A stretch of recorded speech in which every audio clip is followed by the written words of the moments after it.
আপনি ট্যুরে যাবেন ভাবছেন সুন্দর একটি ব্যাগ কিনবেন, বাট মনের মতো পাচ্ছেন না। রিদম ফ্যাশন সবসময় কোয়ালিটি সম্পূর্ণ প্রিমিয়াম কোয়ালিটির ব্যাগ প্রোভাইড করে থাকে।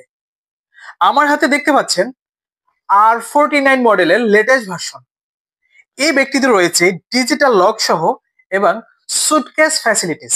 এই ব্যাগটিতে রয়েছে লাকেজের মতো বড় একটি চেম্বার, এবং এই চেম্বারটিতে আপনি 15 থেকে 20 কেজি মালামাল অনায়াসে ক্যারি করতে পারবেন। ব্যাগটিতে রয়েছে বড় একটি ল্যাপটপ চেম্বার, যেখানে আপনার অনেক বড় ল্যাপটপ হলেও কিন্তু আপনি রাখতে পারবেন। যেমন ধরেন আপনার 16 ইঞ্চি ল্যাপটপ আছে, সেটাও কিন্তু আপনি অনায়াসে রাখতে পারবেন। ব্যাগটিতে একটি ডিজিটাল লক রয়েছে, এবং যে লকটি আপনার ব্যাগটি সম্পূর্ণ নিরাপদ রাখবে। ব্যাগটি আপনি এভাবে লাগেজের মতো ব্যবহার করতে পারবেন, এবং চাইলে আপনি কাঁধেও নিয়ে ব্যবহার করতে পারবেন, এভাবে ব্যবহার করতে পারবেন।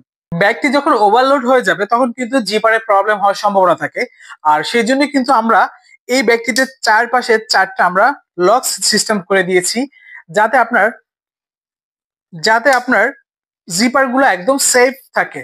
এভাবে আপনি যখন ওভারলোড করবেন তখন কিন্তু আপনি এই লক গুলা শক্ত করে মজবুত করে একদম লাগিয়ে দেবেন। দেখুন, তখন কিন্তু আপনি যখন এটা যখন শক্ত করে দিবেন তখন কিন্তু আপনার ব্যাগে ওভারলোড হয়ে গেলেও কিন্তু এই জিপার গুলো ফেসে যাবে না। তখন তখন কিন্তু টোটাল প্রেশারটা কিন্তু এই ফিতার উপরে পড়বে।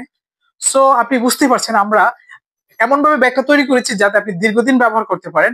আর রিদম ফ্যাশন প্রত্যেকটা ব্যাগের কোয়ালিটি একদম প্রিমিয়াম করে থাকে। দেখেন এখানে আমরা যে করেছি, দেখেন এখানে বারটেক দেওয়া আছে, আপনি কোনোভাবেই যেন ছিঁড়ে না। এই ব্যাগটির দুটি কালার অ্যাভেলেবেল, এটি হচ্ছে ব্ল্যাক কালার, এটি হচ্ছে ব্লু কালার। যারা ব্যাগটি অর্ডার করতে চাচ্ছেন আমাদের ওয়েবসাইটে গিয়ে আপনার নাম, ঠিকানা, ফোন নাম্বার দিয়ে অর্ডারটি কনফার্ম করলে কিন্তু আমরা আপনার ঠিকানায় হোম ডেলিভারি করে দেব। আপনি কিন্তু দেখে চেক করে পেমেন্ট করার সুযোগ পাচ্ছেন। আমরা যেভাবে দেখাচ্ছি ভিডিওর সাথে সেম টু সেম আপনি মিলিয়ে নেবেন। কোনো যদি আপনি কোনো ক্রমে যদি দেখেন যে কোনো জায়গায় গ্যাপ আছে, আপনি কিন্তু সাথে সাথে রিটার্ন করতে পারবেন। তো সবাই ভালো থাকবেন, সুস্থ থাকবেন, হৃদয়ের সাথী থাকবেন। আল্লাহ হাফেজ।